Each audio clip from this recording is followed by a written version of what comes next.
Dobar dan in lepo pozdravljeni. Naj povem, da smo pravkar v glavno pisarno Državnega zbora vložili več kot 10 tisoč podpisov državljank in državljanov za začetek referendumskih postopkov glede zakona o arhivskem gradivu. Lahko bi vložili 2500 podpisov, kot predvideva zakon, vendar pa ravno ta številka, več kot 10 tisoč glasov, ki smo jih zbrali praktično preko vikenda, pove, da se državljanke in državljani Republike Slovenije zelo dobro zavedajo, kako pomembno je, da arhivi ostanejo odprti.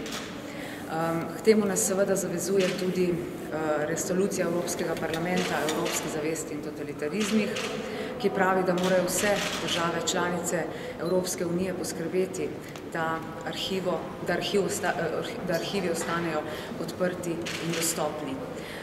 Leta 2011 je drugo podpisani pod to državljansko pobudo gospod Igor Omerza, publicist, imel velike težave do dostopa arhivskega gradiva, določenega arhivskega gradiva, kajti protipravno mu je bilo onemogočeno, da lahko pogledal določeno arhivsko gradivo, čeprav mu je po zakonu to pripadalo. Nekdanji direktor Sove, gospod Selan, je namreč protipravno označil določeno gradivo kot tajno in s tem onemogočil gospodu Omerzi, da opravlja svoje delo, svoje poslanstvo. Seveda moramo storiti vse, da se to nikoli več ne ponovi in da seveda so arhivi dostopni in odprti. Zakaj je pomembno, da arhivi ostanejo odprti? Pomembno je zaradi zgodovinarjev, kajti le zgodovinarji so tisti, ki lahko na podlagi arhivskega gradiva objektivno in celovito ovrednotijo neko zgodovinsko obdobje. Da arhivi ostanejo odprti, je pomembno zaradi publicistov in raziskovalcev, ki le tako, da ko jim je omogočeno, da imajo dostop do arhivskega gradiva, lahko svoje delo opravijo profesionalno, natančno in strokovno. Seveda pa je tisto, kar je po mojem mnenju ključno in bistveno, arhivsko gradivo mora ostati odprto zaradi zgodovinske resnice. Na Komisiji za peticije ter za človekove pravice in enake možnosti, ki jo tudi vodim kot predsednica, smo prav na podlagi arhivskega gradiva lahko razpravljali o določenih dejanjih službe državne varnosti.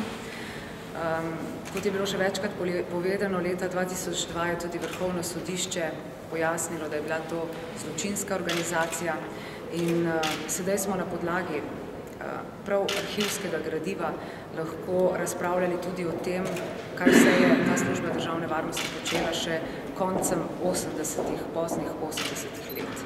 Ugrabljala in morila je tako domače kot tuje državljane. Zaradi tega je to zelo pomembno, da arhivi ostanejo odprti, da seveda zgodovinska resnica lahko pride na plan. Naj pojasnim, da smo zelo veseli, da smo v tako kratkem času lahko zbrali tako veliko število podpisov, več kot 10 tisoč. Verjamem, da nas čaka vse skupaj težka in zahtevna pot, ampak verjamem, da bomo v nadaljevanju lahko zbrali tudi 40 tisoč podpisov za začetek zakonodajnega referenduma.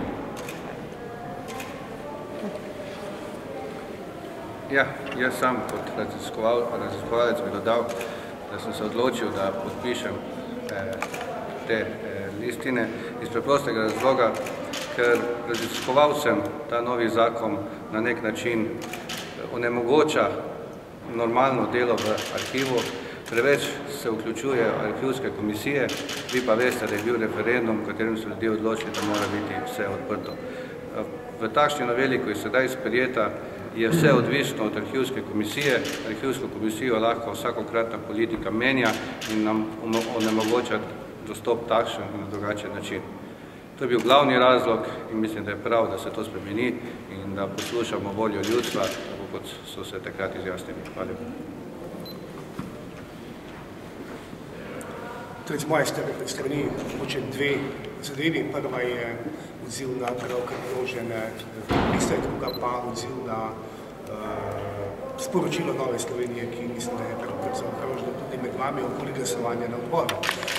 Kar se tiče vloženih podpisov, bi rekel takole, vso dogajanje, ki se je začelo leta 1996 s prvo spremembo tega zakona in se nadaljevalo 2007 potem prišlo v leto 2011 tudi na referendum in danes, v povezavi s tem, kar raziskovalci odkrivajo, pravzaprav daje še pravi odgovor na pravo vprašanje. Zakaj torej politična levica hoče za vsako ceno in vedno od leta 1997 do danes zapirati te arhive? Zato, ker jih je smrtno strah stvari, ki so tam zapisane. Ker pa je ljudstvo leta 2011 zelo jasno odločilo, da bodo arhivi odprti, smo se mi odločili, da bomo s pomočjo teh ljudi, taka je pa sedaj referendumska pot, drugih možnosti ni, prišli do tega cilja. To pa pomeni, da bodo arhivi ponovno, odnosno da bodo ostali odprti. Kar se tiče pa sporočila, ki ga vam je poslala Nova Slovenija, odnosno ki kroži med novinarji, okoli glasovanja na odboru, bom rekel takole, meni je žal, da neka stranka, s katero smo dolgo časa ali pa še zdaj dobro sodelujemo, to sporočilo sploh pošilja. Jaz mislim, da je to predvsem odgovor njihovim volivcem samim, odnosno da to pomeni opravičevanje njihovim volivcem samim.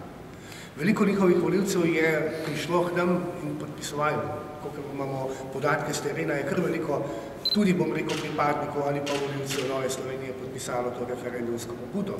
Sicer pa, kar se tiče glasovanja na odboru, ob tem, da smo imeli 4 amandmaje k 27. členu in so se prenašali na 65. člen, je pa situacija popolnoma jasna.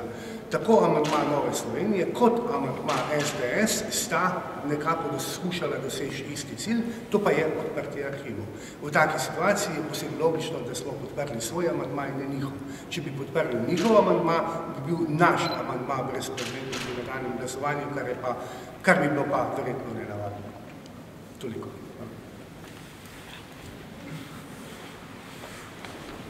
Jaz bi samo rad dodal, da je sama novelacija tega zakona v tem času, ko se je začela preiskava v Avstriji, ko teče preiskava v Republiki Sloveniji, ko se je začela preiskava tudi v Nemčiji, je zelo tudi politično neumestna. Zakon je bil toliko let enak. Preiskovalci in tisti, ki so želeli si pogledati, niso kršili marsikatero neko svojo pravico iz tega zakona, torej predvsem ni vložena dobena tožba zoper preiskovalce, da bi to arhivsko gradivo zlorabljali. Zato je tudi politično neumestno, da mi arhive v bistvu zapiramo v tem času.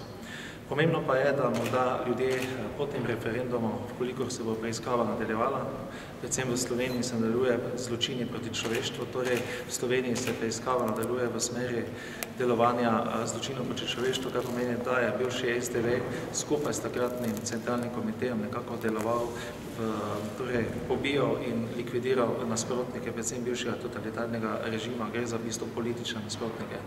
Preiskava v Avstriji in pa v Nemčiji pa teče seveda zaradi umorov, ker ti tam ne zastarajo. Pri nas je žal kazenski zakonik nekako tako le napisan, da umori po določenem času zastarajo.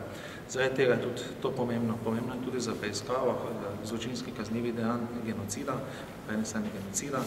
In to je tisto, kar bo pomenilo nadaljevanje tudi, koliko bo referendum uspešen, koliko bodo občutljivi osebni podatki bivših funkcionarjev SDV-ja nekako odprti, pomeni iskanje resnice. Iskanje resnice pa pomeni, da bodo ljudje morda po 23 letih lahko izvedeli, zakaj Slovenija še ni normalna evropska demokratična država, zakaj določene institucije v tej državi ne funkcionirajo in predvsem zakaj ne deluje tržno gospodarstvo, kdo so ljudje, ki vodijo tako zvano paradržavo.